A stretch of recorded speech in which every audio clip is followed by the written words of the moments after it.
BC రిజర్వేషన్లపై AP cabinet కీలక నిర్ణయం తీసుకుంది. సర్పంచ్ పరిషత్ ఎన్నికల్లో 34%, మున్సిపాలిటీలో 33% రిజర్వేషన్లకి ఓకే చెప్పింది. కేబినెట్ నిర్ణయంపై మంత్రులు సవిత, అచ్చెన్నాయుడు హర్షం వ్యక్తం చేశారు. బీసీలకి 34% రిజర్వేషన్ కల్పించడం చారిత్రక నిర్ణయమన్నారు ఏపీ సీఎం చంద్రబాబు. బీసీలకి రిజర్వేషన్లు తమ రాజకీయ సిద్ధాంతమన్నారు ముఖ్యమంత్రి.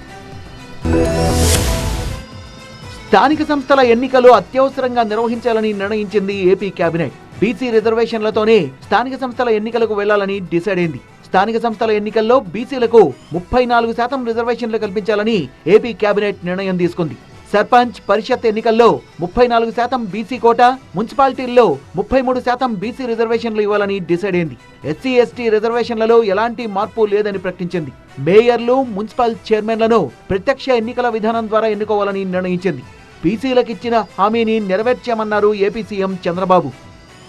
2024 ప్రజల వద్దకు వెళ్ళినప్పుడు బీసీలకు స్థానిక సంస్థలు నామినేషన్ పదవుల్లో 34% ప్రాతినిధ్యం కల్పిస్తామని చాలా స్పష్టంగా చెప్పాం.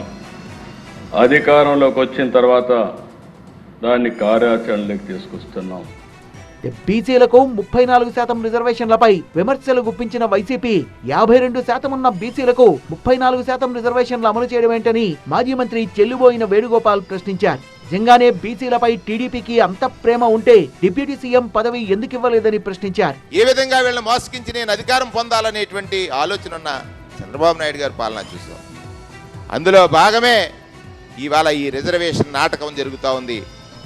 కూటమి ప్రభుత్వం బీసీల మేలు కోసం తీసుకొచ్చిన ఈ రిజర్వేషన్లను అడ్డుకునేందుకు వైసీపీ కుట్రలు చేస్తుందన్న చంద్రబాబు కోర్టుల్లో కేసులు వేస్తుందని, ఆ కేసులను ఎదుర్కోవడానికి ప్రభుత్వం సిద్ధంగా ఉందన్నారు. రేపటి నుంచి నేను ఒకటే కోరుతున్నా, ఈ విషయంలో కానీ మళ్ళీ మీరు కోర్టుకు పోతే మాత్రం చరిత్రహీనులుగా మిగిలిపోవడమే కాకుండా రాష్ట్రంలో తిరిగి కోలుకోలేరని మరొకసారి హెచ్చరిస్తున్నాను అధ్యక్ష.